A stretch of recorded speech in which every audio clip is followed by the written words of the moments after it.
Азыркы мынакей 2020 президенттик кубогунун ээси болуп олтурасыздар. Кандай көзүрмөндөсүздөр жеңиштен кийинки кубаныч? Кудай буйрса жакшы. Бардык эле команда жеңгенден кийин сүйүнөт.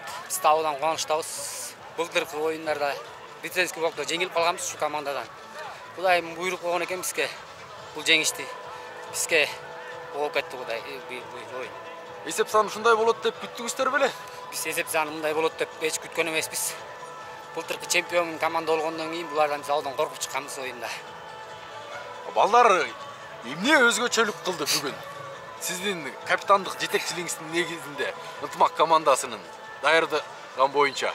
Биздин балдар мындай карап көрсөк жакшы оюн ойношту. Көп жаш балдар дешип аткан. Кудай буйрса ага карабай эле жаш болгон менен биздин балдардын тажрыйбасы бар балдар болчу булар. Өздөрү жаш болгон менен көптөн бери командада ойноп жүргөн балдар. Кудайым буйрушу балдар жакшы ойношту. Ошон үчүн ийгиликке жетишти деп ойлойм. Сиз дагы буга жүзүңүз жарык капитан катарында. Албетте уткандан кийин бардык командалардын жүзү жарык болот. Сүйүнүп атабыз абдан. Жалпы эле оюн жүрүшү туурасында айтсаңыздар. Былтыр сиздер уттуңуз эле, бүгүн бирок чоң көрсөткүч болуп кетти да. Алланын буйругу ушундай жазылыптыр. Буйруган көрдүк, күчтүүсү жеңди. Жеңилгенибизди моюнубузга алабыз. Кудай, кандай бир командалык катачылык кетти? Ошол туурасында айтсаңыз.